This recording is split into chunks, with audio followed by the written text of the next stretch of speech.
Magandang araw po, welcome po sa aking channel, Nov9 TV. Patalasasan po, meron po ba kayong mga properties na napapabayaan or non-performing assets? Plan nyo ibenta, pero wala kayong oras pagbenta nito. Kung ito'y pagkakatiwala nyo po sa amin, tawag lang po kayo sa aking numero, usap po tayo, gawan ko po ng video for free. Yes, libre po. Wala po kayong babayaran. Tutulungan pa namin kayong mabenta ang inyong property. Kami na po bala sa marketing, sa boosting,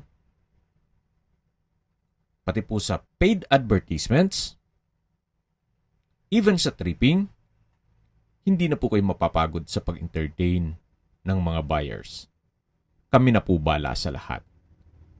Tawag lang po kayo.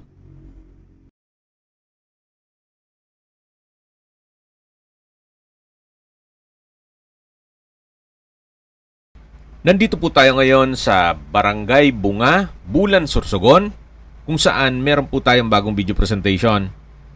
Isang residential farm property. May total lot area po ito na 3.9 hectares. Ito'y titulado, kaya wala po kayong maging problema sa documentation o sa transfer ng title. Marami pong puno ng nyog na nakatanim dito. At ang terrain po ay meron pong flat at meron din pong slope o rolling. Napakatahimik po ng lugar, sariwa ang hangin, at sa klima naman po, banayad lang. Hindi naman siya ganun kainit at hindi naman ganun kalamig. Ito pong Barangay Bunga ay may population basing sa census, mga 1,000 more or less.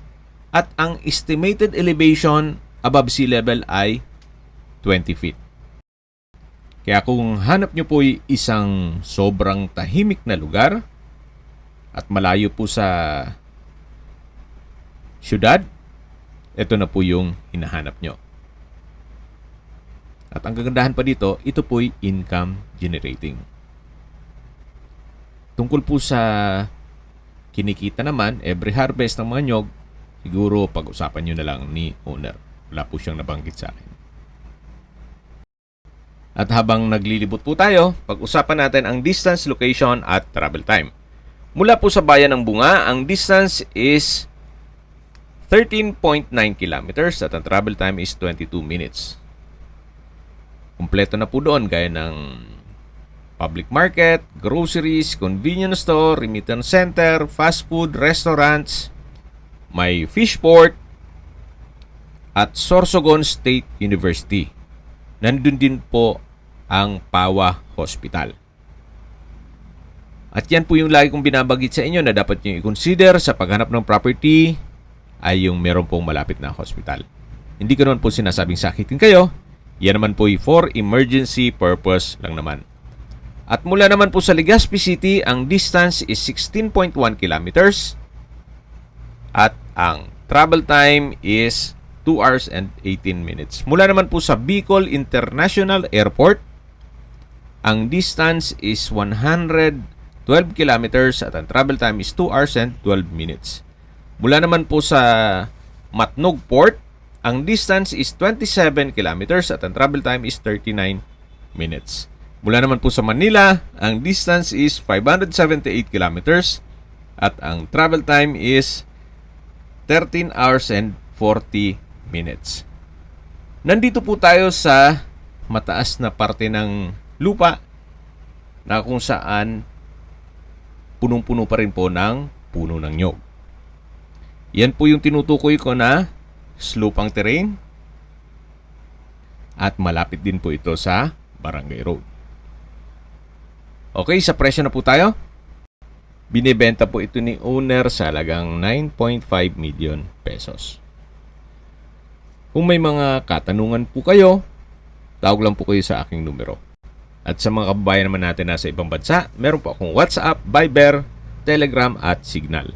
Same number lang po, 0917-316-3399. Sa mga nagtatanong naman po ng aming Facebook, meron po aming Facebook page na Nov9TV at Facebook Real Video. Meron din pong TikTok at Instagram. May ibang YouTube channel po kami, the Nov9TV channel, Nov9TV Listings, Nov9TV On The Spot, Nov9TV Updates, at Nov9TV House Rental. Sana po naibigyan nyo ang video presentation. Paki-like and subscribe na lang po sa aking channel para ma-update din po kayo sa aking future listings. Kung sakali po hanap nyo yung mas malaking sukat ng lupa, meron din po kami ibang listings na pwede nyong pagpilian. Huwag po kayong mag-atubiling tumawag sa amin. Then, let us know your budget para malaman namin kung anong property pwede naming ilog sa inyo. Sa lahat pong viewers, subscriber at nagtiwala po sa amin, salamat po sa suporta. Ingat po kayo lagi at yung pamilya. Maraming salamat po.